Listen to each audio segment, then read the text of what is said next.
요 4-1번 문서는요. Secure Product Development Lifecycle 해가지고 SPDL에 대한 겁니다. 우리 요 그림에서요.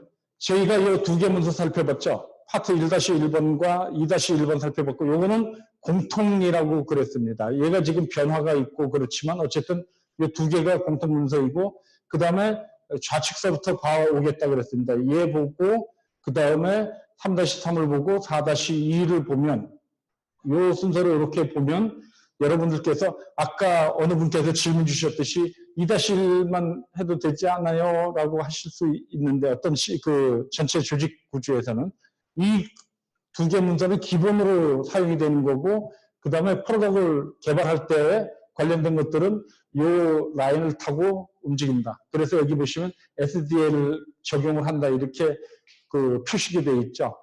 그래서 우리는 그 SDL부터 살펴보겠다. 그 SDL이 제목이 이렇게 시큐하게 프로덕트를 개발하는 데 있어서의 생애 주기에 대한 그 보안 요구 사항이 여기에 쭉 망라되어 있다라는 거고요. 그 문서는 지금 여기에 해당되는 문서입니다. 그래서 4-1번은 주로 어디서 쓰이냐? 제품 공급자가 여기 제품에 해당되는 내용들을 개발하고 할 때 요 4-1번 프로세스에 따라서 이렇게 개발 프로세스를 진행해 가십사라고 알려주는 거고요. 그 내용은 4-1번을 적용할 때는 우리가 4-2번에서 다루는 내용들이 애플리케이션, 인베디드 디바이스, 네트워크 디바이스, 호스트 디바이스 같은 것들을 대상으로 삼고 있기 때문에 이러한 것들에 이 4-1번 프로세스가 적용이 된다라고 보시면 됩니다. 그렇게 사용된 것은 이것들이 바로 자동화 솔루션, 오토메이션 솔루션에 들어가는 서브 시스템들이나 아까 그래서 제가 PLC 혼자가 아니고 그게 이웃 PLC와 또 그 위에 HMI나 DCS, 기타 공장 A, 공장 B, 공장 C 단위로 움직일 때 이런 것들이 거기에 가서 적용받고 쓰이게 될 거다라고 말씀드린 거고 여기도 2-1번과 2-4번들이 이 과정에서 쓰인다라고 얘기가 되어 있죠. 그래서 이 4-1번 문서를 살펴보면요. 4-1번은 아주 그래도 최근에 업그레이드가 됐습니다. 그래서 요거는 아주 쓰임새가 좋은 문서고요. 4-1번은. 4-2번 문서는 가장 최근에 업그레이드 됐습니다. 얘는 2018년 말에 2018년 12월에 업그레이드가 됐으니까 거의 2019년 초판이라고 보시면 되고요. 그 다음에 4-2번은 2019년 봄에 국제표준으로 출판이 됐습니다. 그래서 이 두 개의 문서는 상당히 따끈따끈한 문서라고 보시면 되고요.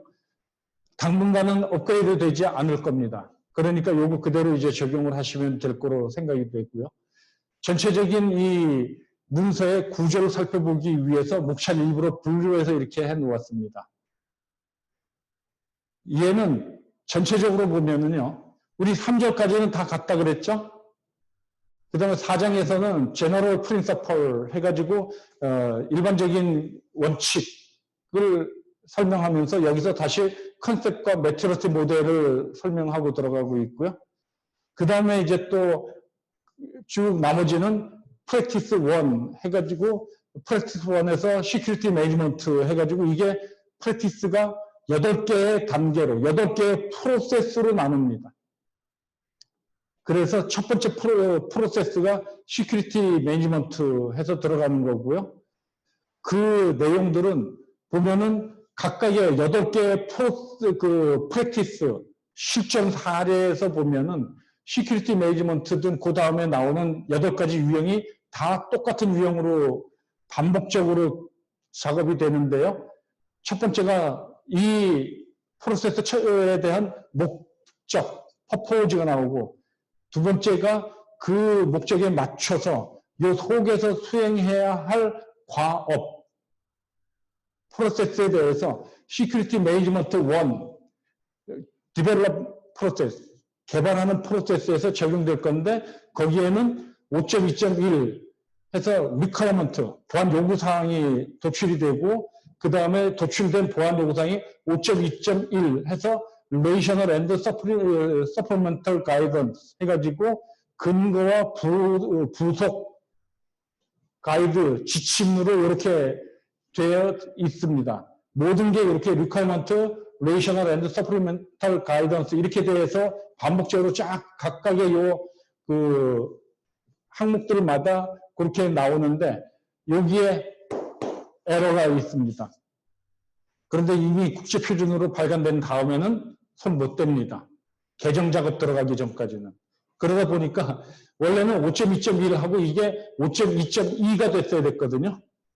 그런데 이걸 에디팅하는 에디터가 놓쳤다는 얘기죠. 그래서 5.2.2번으로 된 게 아니고 5.3으로 되는 바람에 얘가 한 순간씩 밀렸습니다. 한 넘버씩. 그래서 여기 빨간색으로 표시해 놓은 거고요. 그거는 뒤에 가서 보시면은 이제 여실히 그게 확인이 되는데요. 그래서 이 부분은 좀 에러가 있었던 거고요.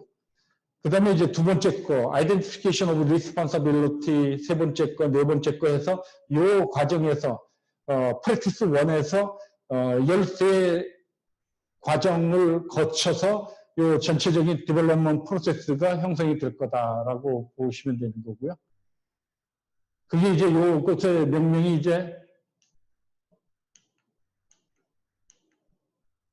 여기 보시면 첫 번째 게 시큐리티 매니지먼트, 보안 관리에 관련된 내용들이 쫙 정리가 된 거고요. 두 번째 게 이제 프랙티스 2가 보안 요구사항에 대한 스펙에 대해서 작업하는데 그거는 시큐리티 리퀘어먼트 1, 2, 3, 4, 5에서 있죠. 그 각각의 내용들이 있고 그 다음에 시큐어 바이 디자인 그리고 시큐어 임플리멘테이션. 그런데 이 부분에서만 또 재미있게도 여기에 바로 8.1 퍼포즈 다음에 8.2에서 그 해당 항목이 나와야 되는데 여기는 어플리커빌리티라고 하는 적응성부터 딱 먼저 나왔어요. 왜 그랬는지는 모르겠어요. 모든 구조에서 쟤만 지금 또 다른 내용이 들어가 있어요. 그 다음에 다섯 번째 거는 시큐리티 VNV, Verification and Validation. 전 요거 SW로 잘못 봤었는데 그래서 왜 SW로 했을까 하다가 그게 아니고 저거 V 두 개가 같이 붙어 있어서 지금 W로 보이는 거지만요. SVV-1, 2, 3, 4, 5로 되어 있는 거고요.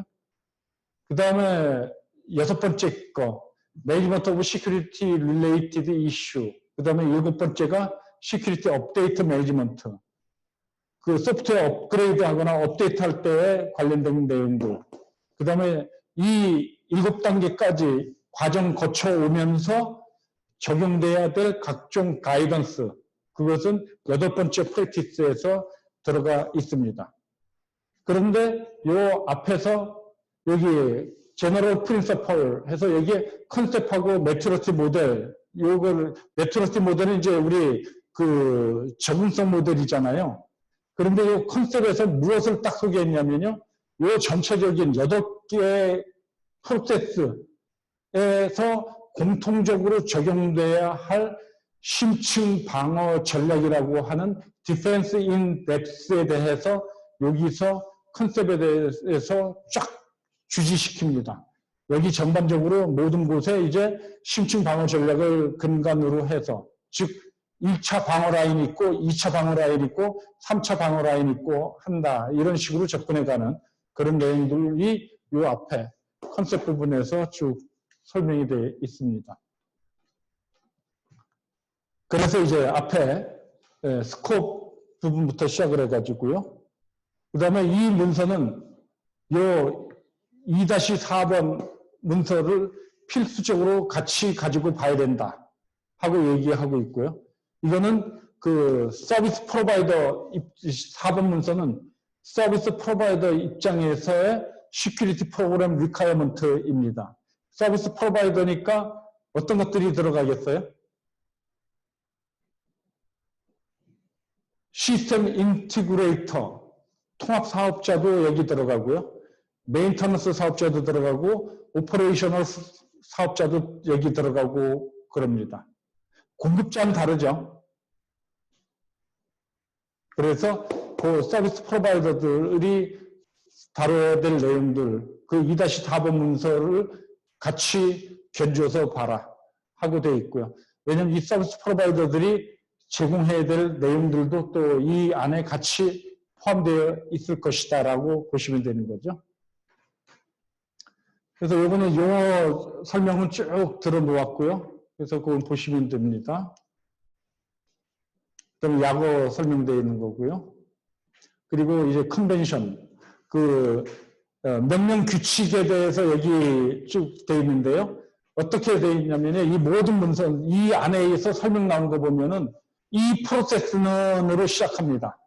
이 프로세스는 뭐뭐뭐뭐를 적용해야 한다. 이거는 국제표준으로서 아주 중요한 용어인 것이요. 해야 한다라는 것은 해야만 한다라는 얘기죠. 이건 shall을 번역한 겁니다. 의무가 되는 거예요. 이 문서를 적용했다 그러면은 이 4-1번 인증 심사를 통과하기 위해서는 이 프로세스를 적용했다라는 것을 반드시 확인시켜 줘야만 합니다. 그래서 이 소개 내용들에 가서 살펴보면 그 내용들이 그렇게 된 거 나오고요. 좀 전에 제가 말씀드렸듯이 컨셉에서는 이 신층 방어 전략, 디펜스 인 뎁스에 대해서 이런 여러 가지 보안 요구사항 명세를 하는 것과 안전한 설계를 하는 것, 안전하게 구현하는 것, 이 안전이라는 단어는 secure를 번역한 거라고 보시면 되죠. 그리고 보안 검증 및 확인 테스트하는 것, 보안 지침 이런 것들 위해서 제공하는 보안 지침 이런 걸 통해서 내가 어떤 하나 부품을 개발하든 시스템을 개발하든 그 과정에서 심층 방어 전략을 기본으로 해서 수행을 해야만 된다. 그래서 첫 번째 방어가 뚫린다 하더라도 두 번째에서 방어가 돼야 되고 세 번째에서 방어가 돼야 된다. 일례로 아까 우리 2-1번 문서 보면서 제가 다중 인증 체계 말씀드렸었잖아요. 패스워드 쓰기, 엑사509 PKI 쓰기, 생체 인식 쓰기. 이러면 세 개를 가지고 쓰는 거죠. 해커가 내 패스워드를 해독을 한다 하더라도 인증서 체계를 깨지 못하면 못 뚫고 들어오죠. 이런 식으로 심층 방어 전략으로 구현을 해야 되겠다. 그런데 이 프로세스를 제대로 적용하고 쫙 개발하고 그러면은 저 심층 방어 전략이 잘 구현될 거다라고 보시면 됩니다. 그리고 매튜러티 레벨에 대해서 소개한다라고 그랬는데 이 친구들 재미있게 CMMI를 들고 나왔어요. 혹시 CMMI 아세요? CMMI 레벨 가지고 얘기를 하면은 5등급까지 있는데 우리나라에서 저 CMMI 레벨 5를 받은 기업은 제가 들은 바가 없고요. 레벨 3까지 정도 받은 기업은 여러 개의 기업이 있던 걸로 알고 있습니다.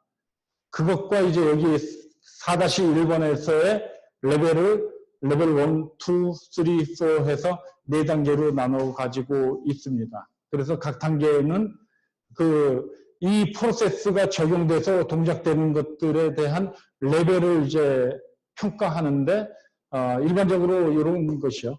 임의적 방식으로 제품 개발을 수행하고 있는 것은 초기 단계라고 하고요.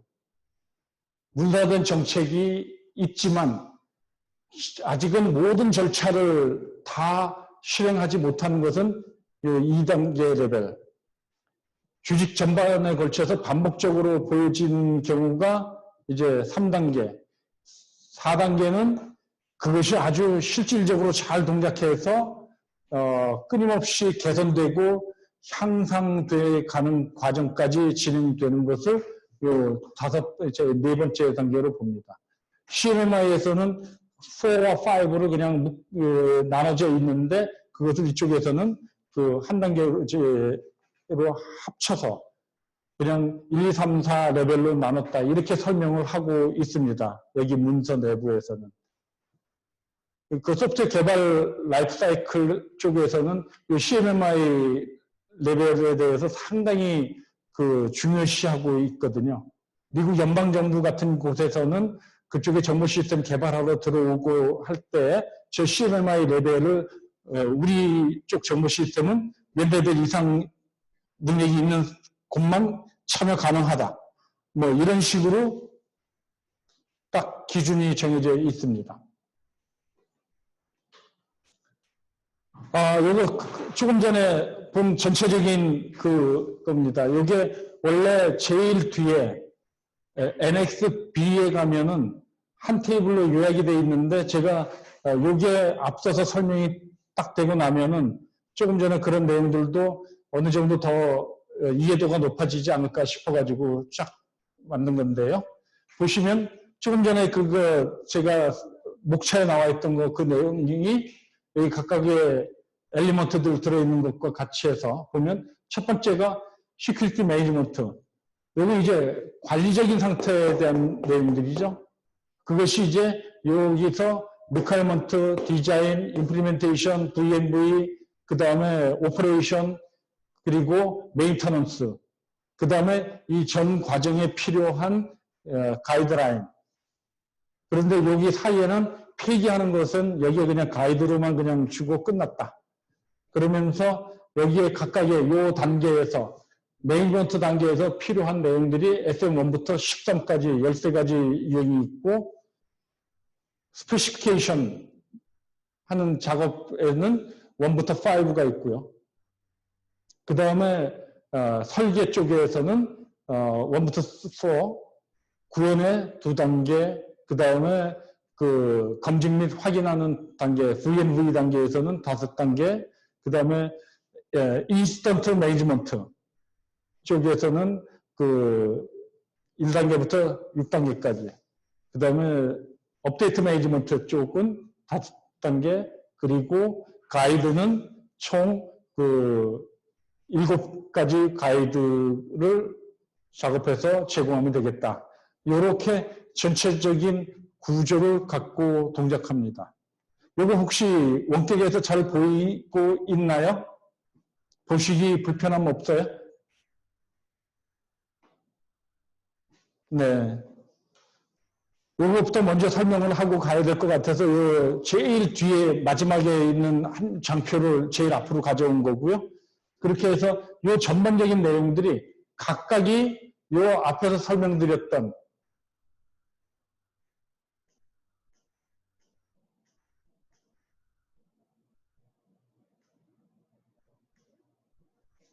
이 패턴으로 반복되어 있습니다.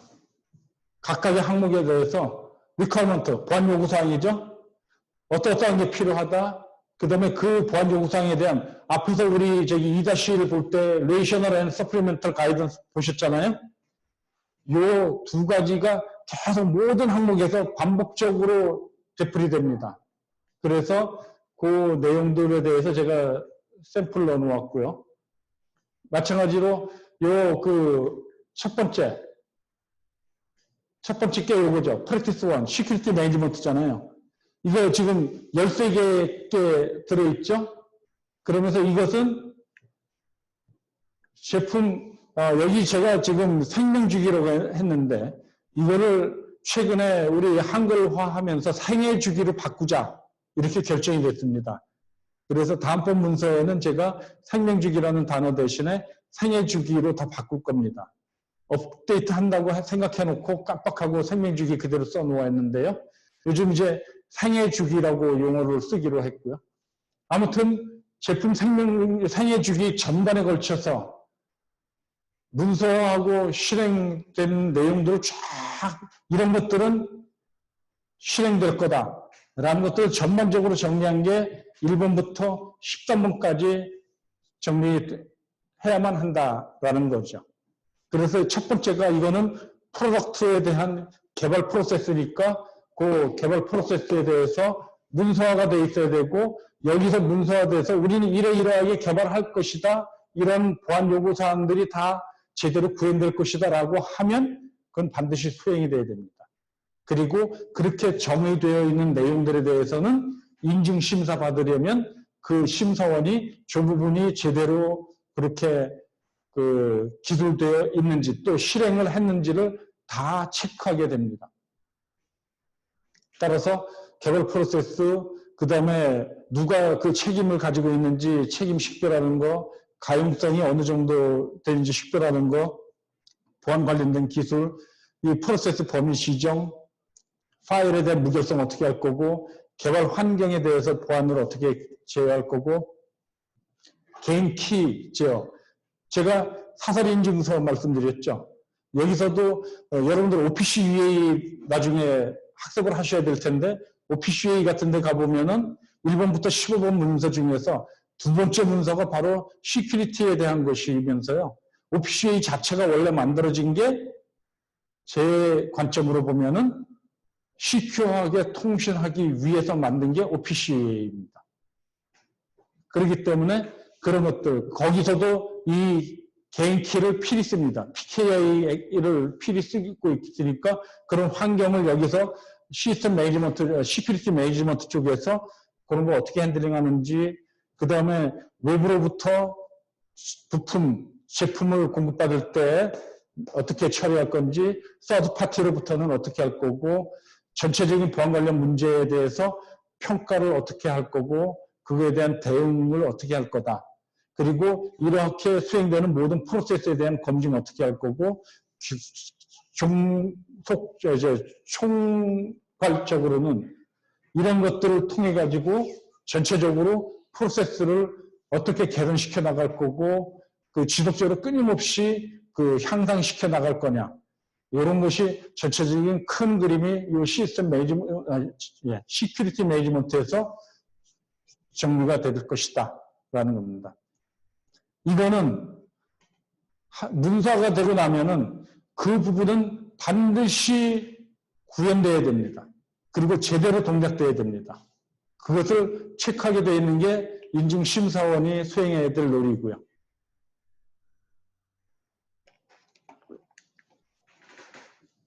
그래서 일례로 13번 본 겁니다. Continuous Improvement. 모든 항목들을 제가 세세하게 다 보는 것은 전혀 의미가 없고요. 그것은 여러분들께서 한번 보시면 되고요. 이 문서는 아직 그 한글 부합화되어 있지 않습니다. 그래서 제가 일일이 번역해가지고 탑재한 거고요. 그래서 한번 그 Continuous Improvement 같은 샘플 보시면 아까 요게 반복적으로 되풀이된다 그랬죠.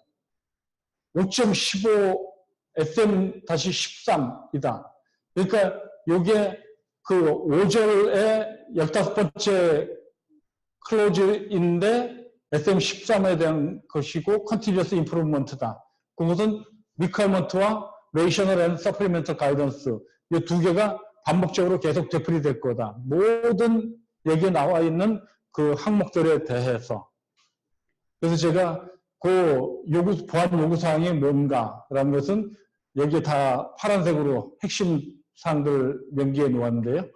이게 지속적으로 이 SDL을 지속적으로 개선하는 프로세스가 적용되어야 한다. 아까 이 프로세스는 뭐뭐뭐뭐가 적용되어야 한다. 이게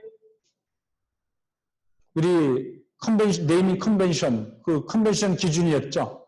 기억하시나요? 3.4절의 컨벤션이었잖아요. 그래서 이렇게 이 프로세스는 SDL을 지속적으로 개선하는 프로세스가 적용되어야만 한다. 이게 첫 번째 선언이고요. 그래서 현장에서 없다, 현장에 여기 없고 원격에 있든 혹은 컴포넌트든 서브 시스템이든 그 기술에 대해서 보안 결함 분석이 저 안에 다 포함되어야 한다라고 명기되어 있고요. 그렇다면 이 보안 요구 사항을 인증심사원이 확인하려면 이 프로세스에서 현장 가서 확인해 볼 때 그 제품 공급자가 SDL을 엄격하게 잘 지켜서 계속 여기는 Continuous Improvement 쪽이니까 개선을 하고 있는지 실제적으로 그걸 확인해야만 한다라고 되어 있고요. 이 부분에 대해서는 브록 A에서 SL 효율성과 개선에 관해서 매트릭스를 보여주고 있다. 그러니까 이거는 참조해 보시면 브록 A에 가면요. 여러분들이 좋아하는 수학적으로 기능적 보안, 위험관리적 보안, 뭐 이런 것들 한 대여섯 개에 대해서 어떻게 어떤 수식으로 측정할 수 있다라고 딱 만들어져 있습니다.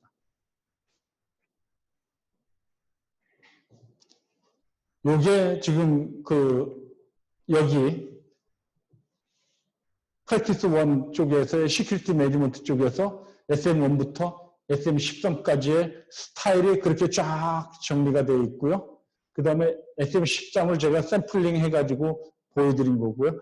모든 요 항목들은 다 똑같은 패턴으로 반복이 되어 있습니다. 내용은 다 다르죠.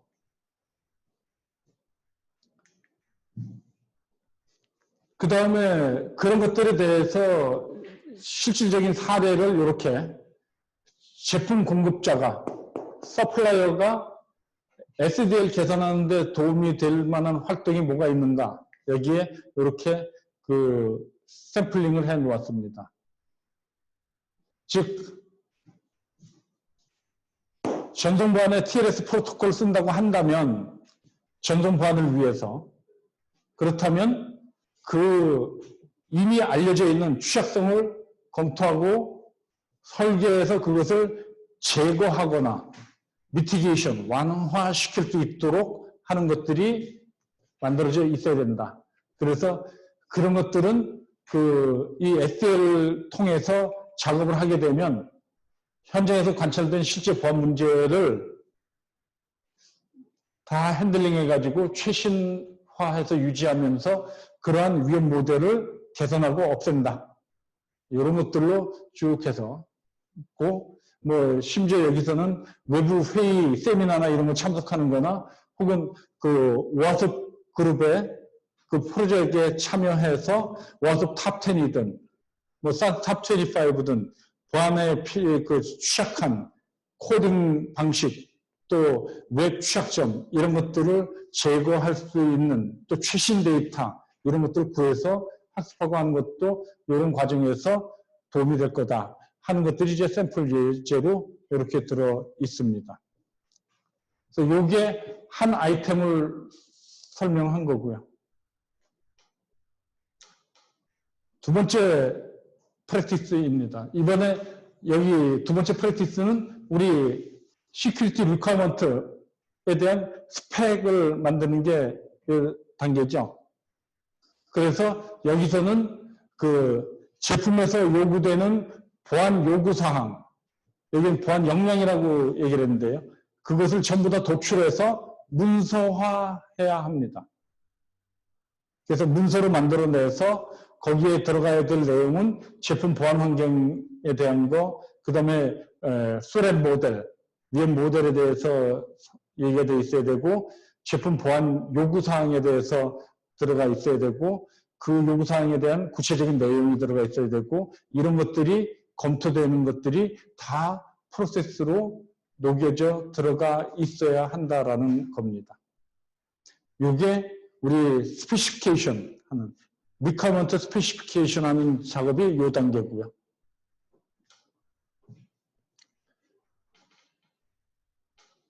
이번엔 리퀘어먼트를 스펙 작업을 다 끝냈으면 디자인 단계죠.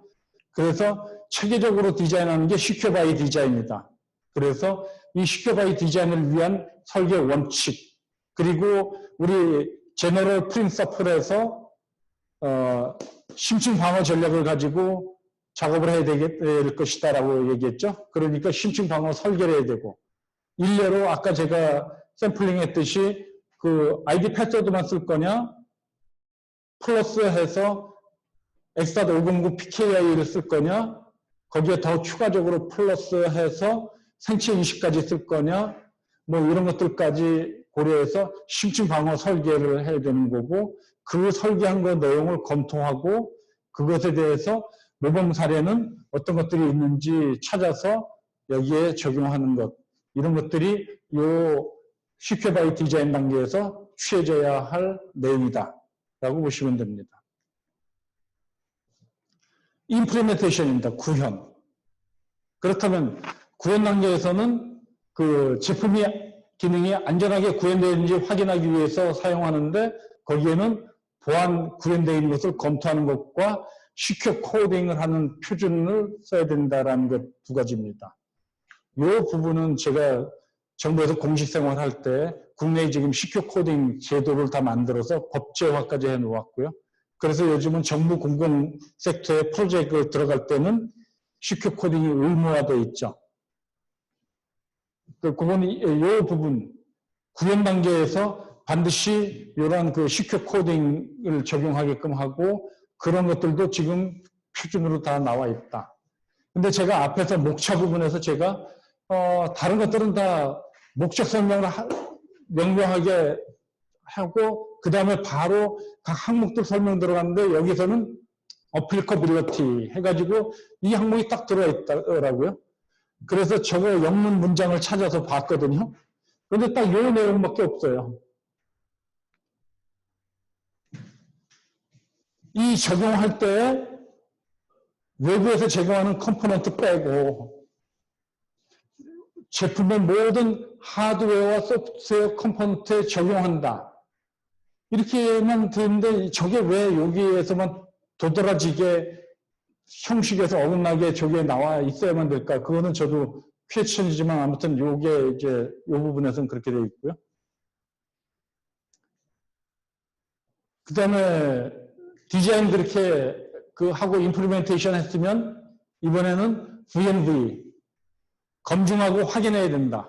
그러니까 이게 제대로 구현이 됐고 만들어졌는지 검증하고 확인하는데 그게 모든 보안 요구 사항에 대해서 제품이 잘 맞춰졌고 현재 사용이 된다 할 때에도 잘 사용되면서 그게 유지 보수돼야 되고 여기에는 아까 제가 제너럴 프린서플에서 전체 프로세스에 심층 방어 전략이 공통적으로 적용될 거다라고 말씀을 드렸는데 그것이 적용돼서 구성됐는지 확인하고 그 다음에 그런 것들을 V&V 하면서 테스팅을 하게 될 텐데 그 테스팅에서 확인된 내용들이 다 문서화되어야 한다라는 얘기가 되어 있고요. 이것은 여기 다양한 직원에 의해서 확인돼야 된다라고 하는데요. 저 다양한 직원이라는 것은 레드팀이 될 수도 있고요. 혹은 그 피너트레이션 테스팅하는 보안 그 전문가가 될 수도 있고 그렇습니다.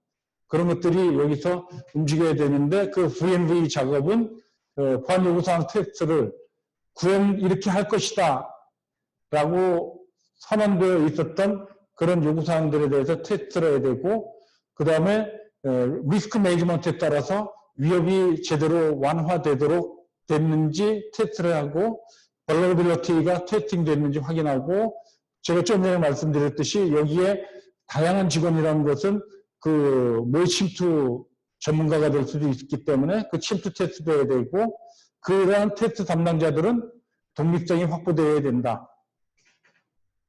다시 말해서 이런 것들이 그 제3자의 독립적인 기관이 해야 될 곳이 있고 하다라는 거죠. 짜고 치는 고스톱이 돼서는 안 된다라는 겁니다. 슬쩍 봐주기로 해서 테스팅하거나 그래서는 안 된다라는 것을 얘기한 거고요. 그 내용은 여기에 독립성에 대해서 선언이 되어 있습니다. 그래서 살펴보시면 그 보안 요구사항을 테스팅할 때나 혹은 침투 테스트할 때 이런 것이 독립부서나 즉 개발회사, 개발자가 아니고 거기와 무관한 서드파티가 돼야 될 거다라는 것들이 여기서 독립이라는 단어를 써서 지금 얘기를 하고 있는 거고요. 거기서 테스트하는 것은 이런 테스트가 다 될 수 있다라는 것을 보여주고 있는 겁니다. 그 다음에 이제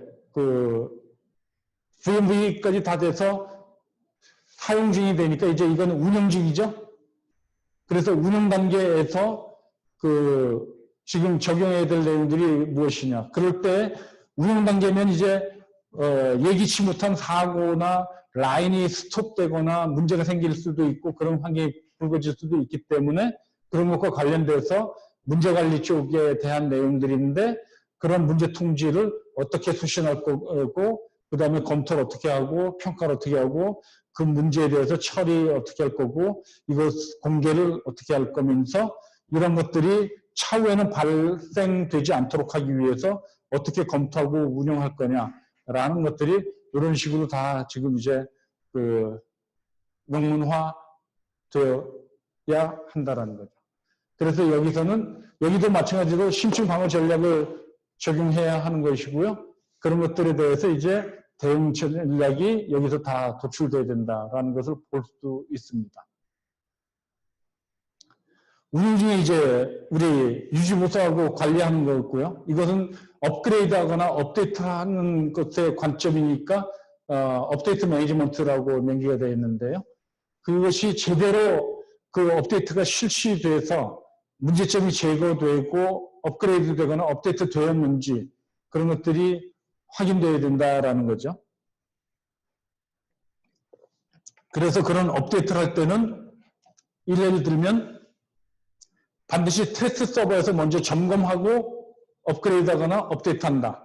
근데 사실은 그걸 놓치고 간과함에 따라서 무수하게 많은 곳이 현장에서 그냥 막바로 적용함에 따라서 라인이 서거나 혹은 시스템이 완전히 스톱되는 그런 잘못된 사례들이 비일비재하게 발생하기 때문에 그런 업데이트 조건과 문서화, 절차 같은 게 다 문서화되어야 되고요.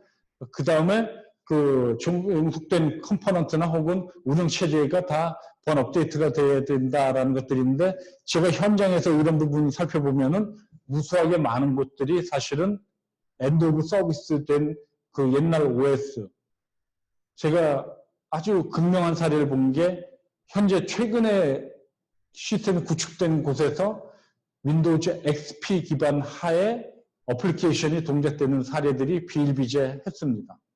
요즘은 ISMS 인증 심사에서는 그런 어플리케이션 엔드 오브 서비스가 해결 안 되면 아예 인증 심사에서 보류되거나 탈락시키고 있습니다.